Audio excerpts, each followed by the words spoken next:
కాంగ్రెస్ బీజేపీలు రైతు వ్యతిరేక ప్రభుత్వాలన్నారు మాజీ మంత్రి హరీష్ రావు. మెదక్ రైతులు అగమ్యగోచరంగా ఉన్నారన్నారు. ఘనపురం ఆనకట్ట నుంచి యాసంగి పంటకు నీళ్లు ఇస్తారో లేదో క్లారిటీ లేదన్నారు. వ్యవసాయానికి కరెంట్ నీళ్లు అవసరమైతే కాంగ్రెస్ ప్రభుత్వం మాత్రం యాప్లు మ్యాప్లు అంటోందని ఫైర్ అయ్యారు. యాసంగి పంట సాగు చేయాలా వద్దా ఒక తెలియని ఆగమ్య గోచరమైనటువంటి పరిస్థితుల్లో ఇలా మెదక్ రైతులు ఉన్నారు.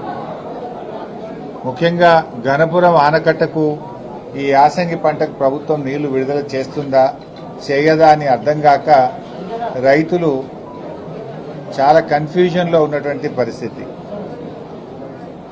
ఇవాళ మన మెదక్ జిల్లాలో పాపన్నపేట, హవేలీ గన్పూర్, కొల్చారం, మెదక్ రూరల్ మండలాలు ముఖ్యంగా ఈ ఘనపురం ఆనకట్ట మీదనే ఆధారపడి యాసంగి పంటలు సాగు చేయడం జరుగుతుంది.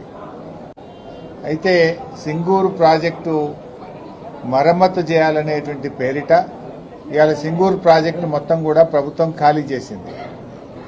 ప్రభుత్వం సకాలంలో చర్యలు తీసుకోకపోవడం వల్ల సింగూరు మరమ్మతు పోయిన వేసవి కాలంలో చేసి ఉంటే ఇవాళ యాసంగి పంటలో రైతులకు ఇబ్బంది ఉండేది కాదు. మరి ఇప్పుడు కూడా సింగూరులో దాదాపు 15 టీఎంసీల నీళ్లున్నాయి. యాసంగి పంటను కాపాడుతూ కూడా సింగూరు ప్రాజెక్టును మరమ్మతు చేయడానికి అవకాశం ఉంది. కానీ ప్రభుత్వానికి చిత్తశుద్ధి లేదు. ఇవాళ రైతుల్ని చాలా కన్ఫ్యూజన్లో పెడతా ఉన్నారు. ఇవాళ చాలా మంది రైతులు కూడా ప్రభుత్వం నుంచి ఏదైనా స్పష్టత ఇస్తారేమో, ఏదైనా ప్రకటన ఇస్తారేమో అని చెప్పి చూస్తా ఉన్నారు. గత 10 సంవత్సరాల్లో బోరు బండి మాయమైపోయింది. నిజానికి సింగూరు ప్రాజెక్ట్ అనేది మెదక్ నిజామాబాద్ ప్రజల హక్కు అని ఎన్నో ఏళ్ల పోరాటం జరిగింది.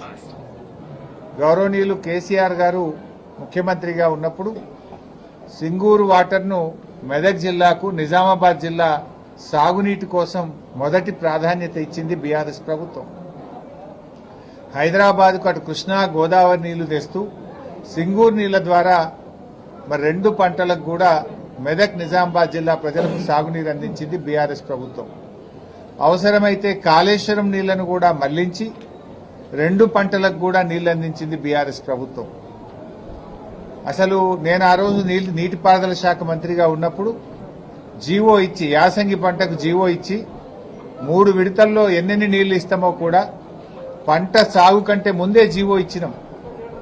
హైదరాబాద్కు రావాల్సిన అవసరం లేకుండా, రైతులు ఎదురు చూడకుండా 10 ఏళ్లు 2 పంటలకు నీళ్లు ఇచ్చింది బీఆర్ఎస్ ప్రభుత్వం. కానీ ఇలా కాంగ్రెస్ వచ్చింది, మళ్లీ కష్టాలు మొదలైనాయి. నేను ఇప్పుడు రాంగా చూసుకుంటూ వచ్చిన కొల్చారంలో, ముంబాజ్పల్లిలో అన్ని బోరుబండ్లు కనబడుతున్నాయి. గతంలో అసలు బోరుబండి అనేది కేసీఆర్ గారి హయాంలో మాయమైంది. యాసంగికి నీళ్లు వస్తాయా రావా అని మా పాపన్నపేట రైతులు, మా హవేలీ గన్పూర్ రైతులు, మా కొల్చారం రైతులు బోర్లు వేసుకుంటా ఉన్నారు. అంటే మళ్ళీ అప్పుల పాలవుతున్నారు రైతుల పరిస్థితి.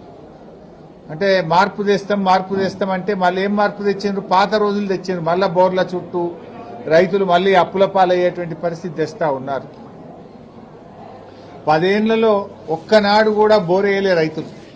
కానీ మళ్ళీ కేసీఆర్ పాలన పోయింది, కాంగ్రెస్ పాలన వచ్చిందంటే మళ్లీ బోరు బండ్లు వచ్చినాయి, మళ్ళీ బోర్లు వేసేటువంటి